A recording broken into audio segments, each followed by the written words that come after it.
Alright, welcome back to the part 2 in my basic series I'm doing on this part right here.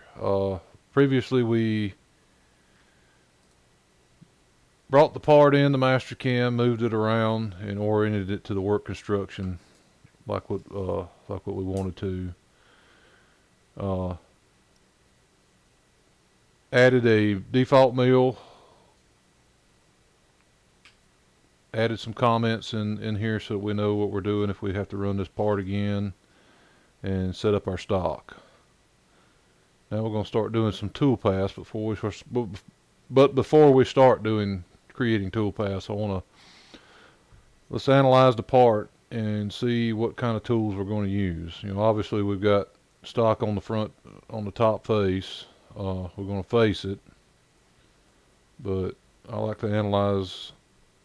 If I don't have a drawing, I'll analyze the model so that I can see, get an idea what kind of tools I'm going to use. So I just went to Analyze Dynamic. You can do that in the Home tab over here and Analyze Dynamic, or I've set it up in my right mouse click button where it's in that menu also. So once you've selected that, just hover over the surface you want to analyze. So I want to look for the smallest corner radius, and I'm not talking about the fillet in the bottom, I'm talking about the corner radius right here. So what diameter tool, what's the smallest diameter I'll have to use. So right here we've got a 1/4 inch radius, so we'll need the largest it can do this would be a 1/2 inch. So that's probably what we'll use for these pockets, because I think the way I modeled this, they get bigger. Yeah, it's a 3/4 diameter. I think this is 3/4 also, is 1 inch, so it'll get a little bit bigger. These fillets get progressively larger too. This is an 1/8 inch radius, 3/16, and 1/4 inch. Alright, now our hole size, we'll just analyze the edge here. So 3/8 diameter. So we're going to pretend this part's aluminum, so we're just going to just pick a 3/8 drill and drill the holes. Pretend it's solid carbide, so we don't have to do the spotting and all that stuff. Most of the tool paths I'm doing will be simple. Get you started so that you're creating tool paths and have some remote idea of what you're doing there, and then you can play with settings and things like that. So I've got a rough idea of what tools I want to use now, so let's create a library. So we're going to go to our toolpaths tab. Now that we've selected a machine we're going to use, you'll have a toolpaths tab. It'll be mill, lathe, whatever you're using. So now that we've done that, let's go to Tool Manager. The upper window here is the list of tools that you're currently using in the program, and the lower list is whatever library you have opened. And I think this is just a default mill inch tool library. This is a copy of what I use at work, so I've got a bunch of different libraries I use for specific things. So we're just going to stick with the mill inch. Basically the same thing you've got on yours if you've just got a learning edition. So we know we're going to face first. So what we need is a face mill. If you go over here to the right, you see this tool filter button, and then you can select none, you can select all. If you select none and then just pick, this is face mill. And if you're not sure what it is, hover over it for a second and it'll bring a little description up. But we want a face mill. So click it, hit OK, and this is all the face mills that I have. Yours may be different. You may have to actually create one, but we'll go over all that later. If worst case scenario, just use a bigger tool. Let's see. You should have a face mill.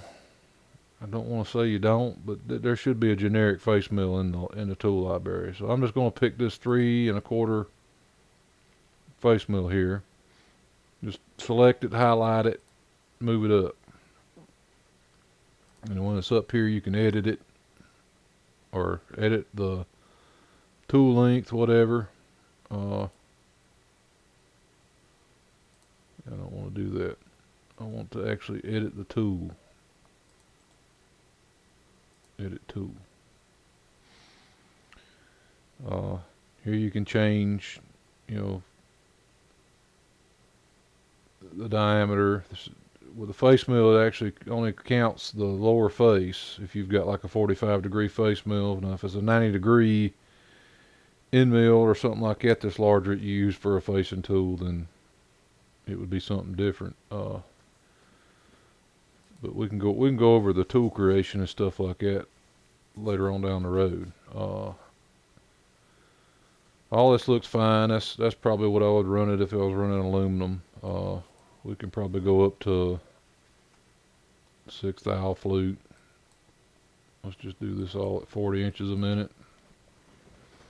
And again, I'm not going to be big on feeds and speeds. I'm just pretending this is aluminum and this is how I'd run it on the equipment I work with. So, all right. Next thing we know we need a 3/8 drill. So let's go back to our filter. And then we're going to hunt for drill. There's drill. Now if you see this, only one drill comes up. If you look right here at these tabs, you've got assemblies, tools, and holders. If you've saved stuff to your library and you've added tools, and I'll show you, or added holders to them, I'll show you how to do that later. It'll appear this way. You won't, nothing will show up.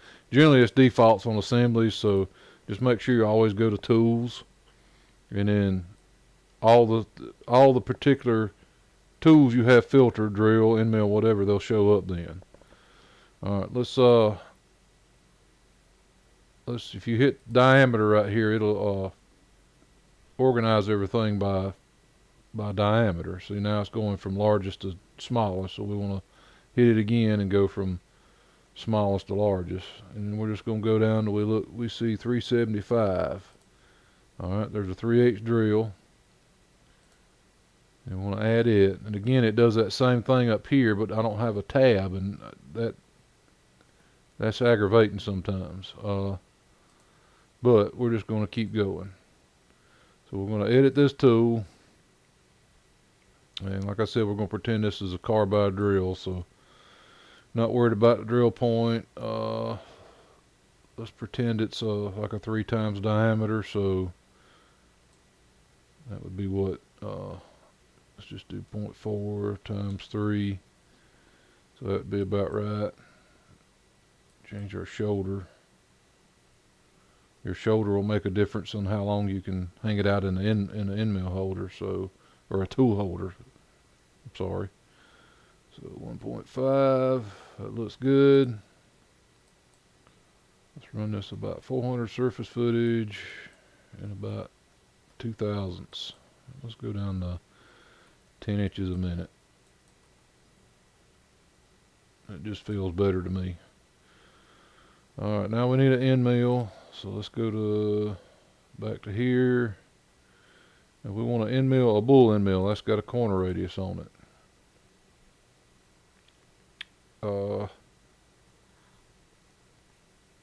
One other thing before I go on. Whatever we use that's got a corner radius on it, we have to pay attention if we use it to do the outside too. So we left an 1/8 inch of stock on the outside here. So if we measure from there to there, we see we've got 1/8 of an inch. And then we've got a 1/16 chamfer here. So we could use an end mill with a 1/16 chamfer and do a lot of the roughing in here. You can use a sharp corner too, but it's just you end up with a better finish. So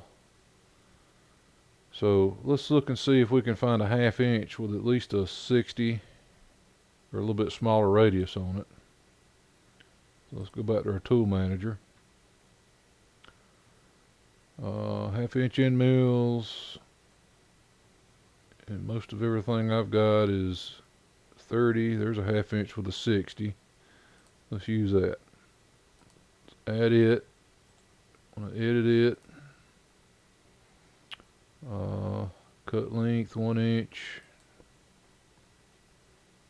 0.1, 60. All right.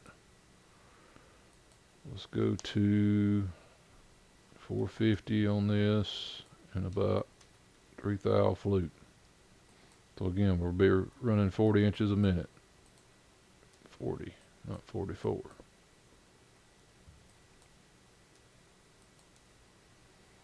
All right. What else do we need? Go back and look at our part.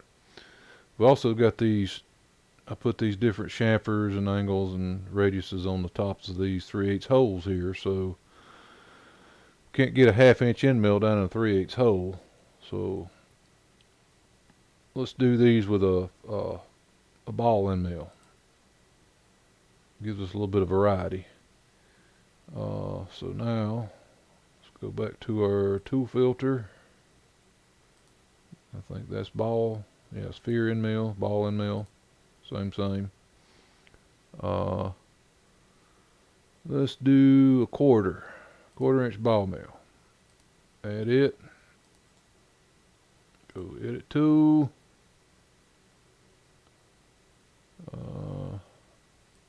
Let's see, it's got 3/4 flute. And again, we can run about 500 surface footage with this. And about 40 inches a minute again. All right. Okay, now if we turn our tool filter off,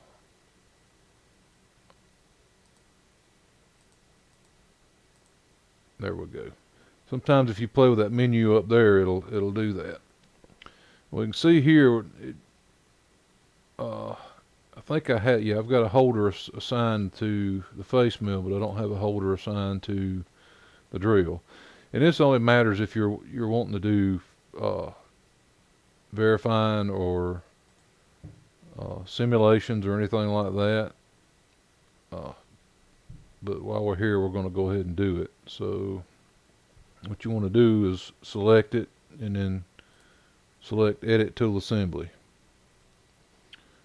And it's going to start off with this default holder on it. We don't want that. So over here on the right side of it, if you look, it's got this little menu thing that'll pop up. So what we can do, first thing we can do is right click on the default holder and delete it.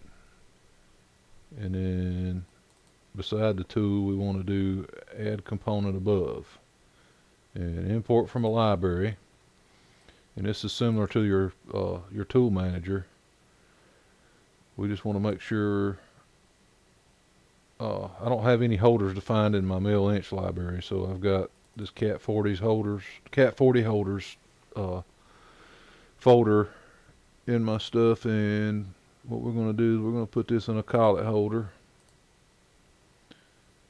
and we're going to look for an ER20 that's short, 2.5 inches.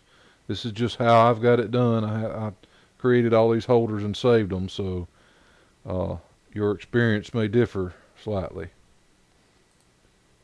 Okay, now we see we've got the holder. Now when you hover over the holder, you see it brings up this ruler, or this, so you can click on it and then drag it up and down and hang it out, whatever you want. Click on it once and you can move it, get where you want to be. You can do it within the, you can zoom in and get into the closest increment on the little ruler there, or you can come out here and just do, willy-nilly wherever. So that looks good. Close enough. All right, let's do our 1/2 inch end mill. And I'm going to run through these real quick, and then we'll go on to creating some toolpaths.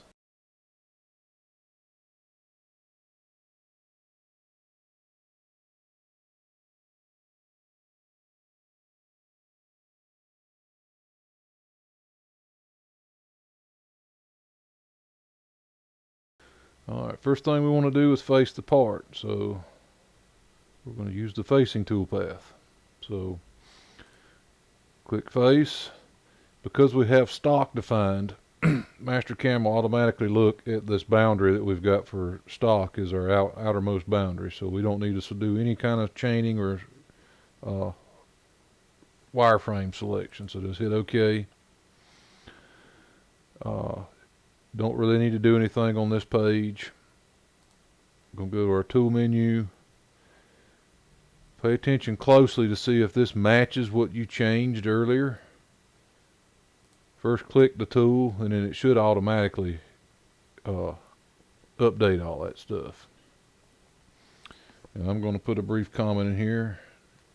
We're just going to, there is a one note here. I'm not going to do things in your typical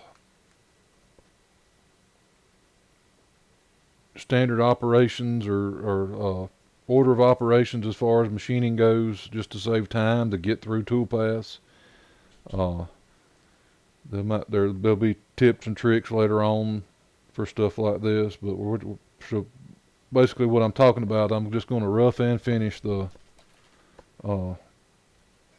face of the part. Normally you'd rough everything and then come back and finish it, but for speed and time to get through this video, I'm just going to do it all at once.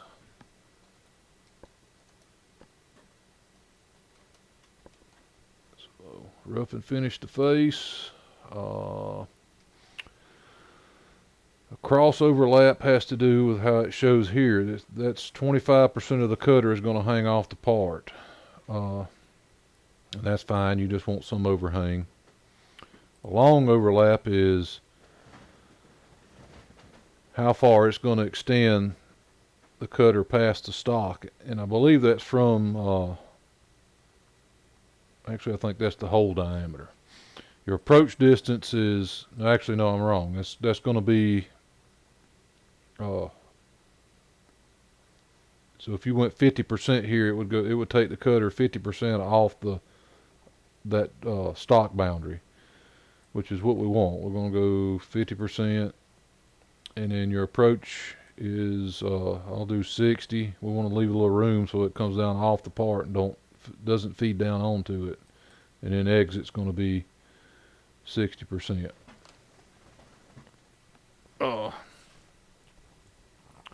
Step over is exactly, it's obvious. It's going to, how much distance is it going to step between each pass? So we'll leave that at 75%. Let's do 60% right now. This is the method it uses, one way, zigzag. If you zigzag, it'll keep the tool down, and then you can play around with the settings down here to tell it how to feed in between cuts. If you go off the part far enough, you can do like you can change the feed rate to where it speeds up real fast in between cuts, but I typically just do the one-way method. Since we're roughing and finishing, we're going to do depth cuts. That looks pretty good. We've got an 1/8 inch, so what we'll do is we'll just do 100 thousandths cut and 125 thousandths cut. That's good. Okay, here's your linking parameters, and basically this is your approach, your clearance, how far you want to get, how close you want to get to the part before you start feeding down, things like that. Let's do feed plane at 100 thousandths. Top of stock is 0. As far as incremental and absolute go, if top of your part is 0, it's pretty simple to keep up with incremental. When you start doing things like 0 or work construction, 0 is on the bottom of the part and you're going up, I find it easier to keep up with things if you stay with absolute. So be careful with this. You can run into the part pretty easy. Just best thing to do is, once I go through verification and all that stuff, make sure you verify things. And sometimes that'll miss it too. So always pay attention. If it's a simple program, look in your at least the start of the tool and the end of the tool, as far as your NC file goes when you post it out. Alright, so we're going to leave this at 2 inches. Let's go to 1 inch with our retract. V-plane's 0.1. Alright, top of stock 0, and our depth, if we just click depth, just pick a point on top of the part. See, it shows minus 1/8 now. Won't worry about tolerancing or anything like that. Let's make sure our coolant's on. Hit OK, it generates a toolpath. Alright. Every time I create a toolpath, I want to backplot it and see what it's doing. So we're going to, if you hit S on the keyboard once you're in backplot, and again, that's right here. Again, you hover over anything, it gives you what the button is. So right here it says backplot selected toolpath. So you have to select that toolpath, click backplot. Alright. Very first thing we want to see is make sure it's not feeding down into the part or running into it. So once you're in backplot, if you hit S, it steps through.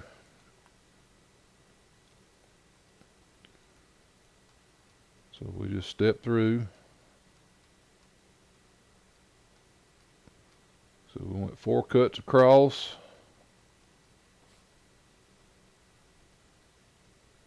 And 2 depth cuts. Alright. Let's see if we can make that a little more efficient by, let's go up to 70% with our step over. I didn't do it either. Let's go back to 75.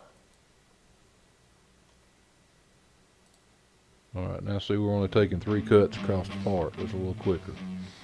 Alright folks, I think I'm going to stop this one here. I've already gotten about an hour's worth of video recorded. And I don't want these to be too long and people to get bored with them. I may break this one up a little bit. I'm sure there'll be questions about some of the things I've done. So be sure and ask questions in the comment section. Be sure to like and subscribe the videos, and I hope you guys are learning something from this. I'm learning how complicated it is to do YouTube videos, but it's worth it. I think I'm having fun doing it, and I hope you guys are having fun learning Mastercam. So until next time, we'll see you.